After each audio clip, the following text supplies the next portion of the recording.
O pecado é uma desgraça. O pecado é uma desgraça. O pecado é o responsável por trazer desordem, por trazer confusão, por trazer contenda, por trazer, sabe, toda sorte de ruínas sobre as famílias. Então mesmo Deus querendo abençoar,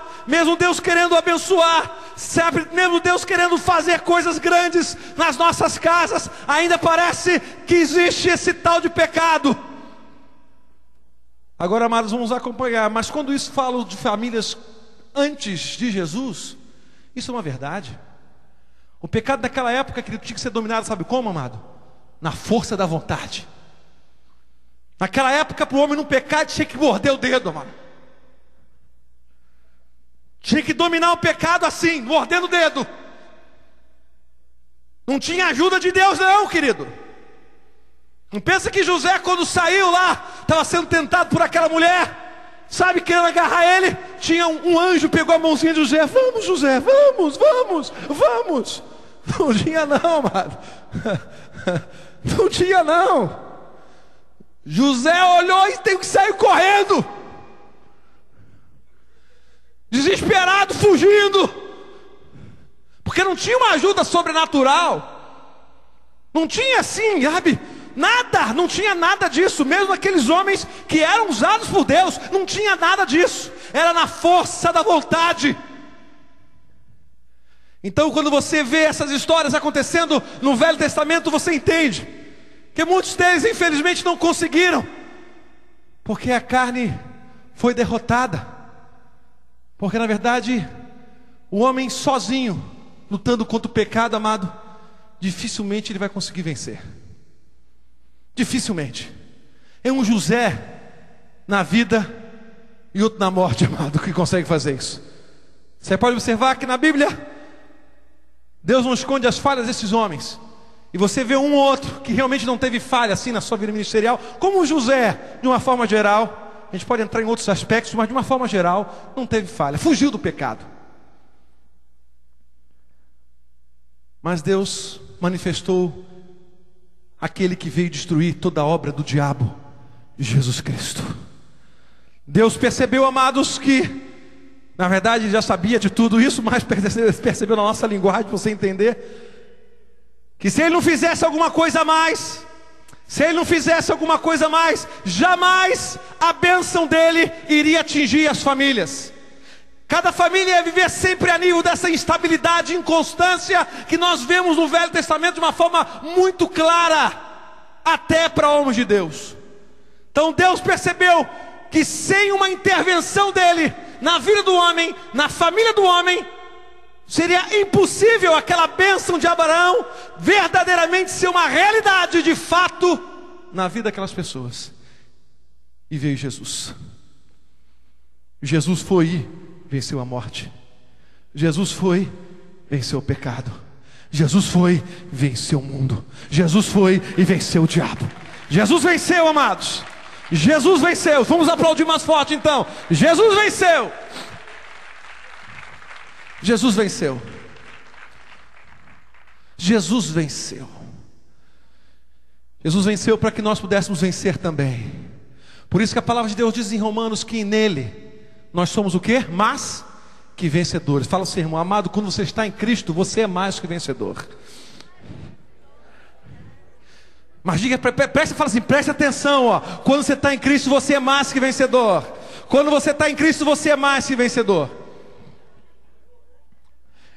Da mesma forma que Cristo venceu o diabo, e agora, amados, todos aqueles que estão em Cristo, da mesma forma que Cristo venceu o diabo, que Cristo venceu a morte, que Cristo venceu o pecado, que Cristo venceu o mundo, isso pode acontecer com as nossas vidas.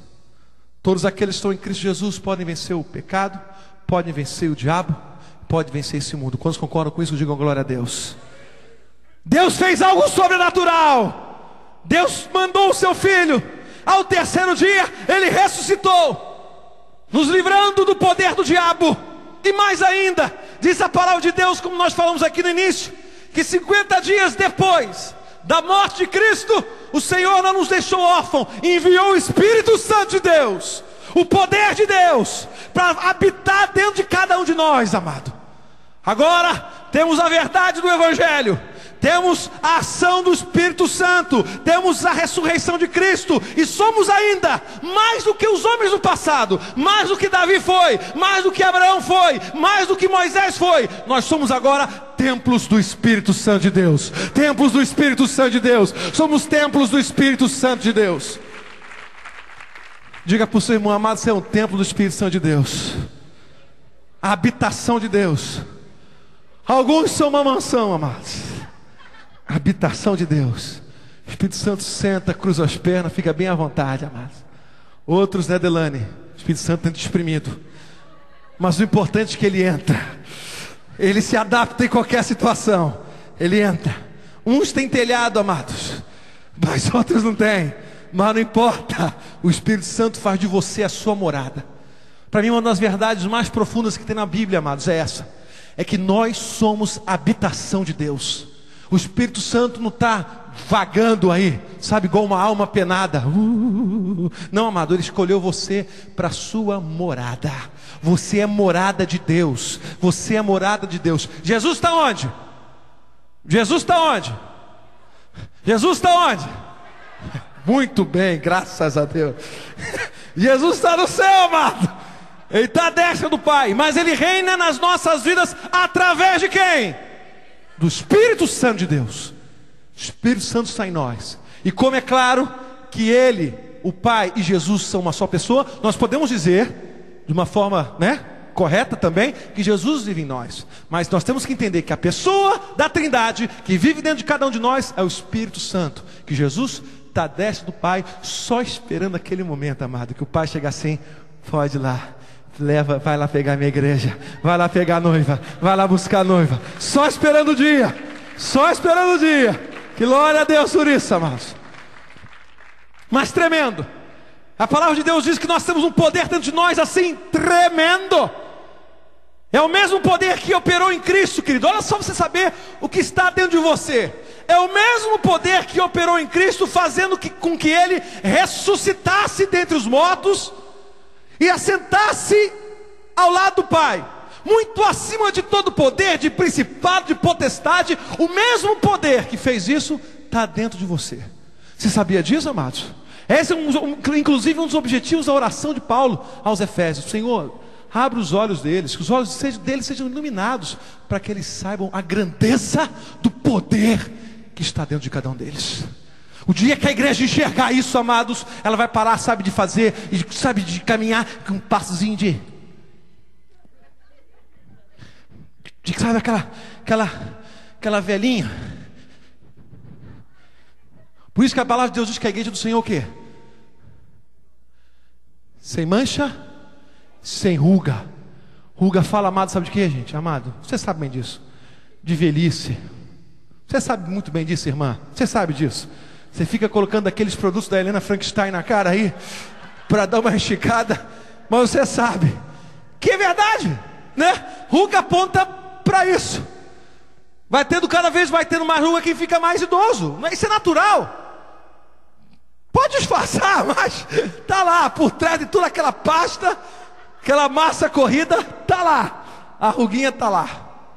Não é verdade? Tá lá, querido. De tudo aquilo ali, atrás de tudo ali, tá lá aquela mancha, tá lá aquela ruga. Então ruga, amado, fala de gente velha. A igreja do Senhor não é essa velhinha, não é essa, não é, amado. Ela é sem mancha, sem ruga. Ela é nova, ela é verdadeira, ela é tremenda. E você faz parte dessa igreja. Quando você pode dizer glória a Deus, digam glória a Deus.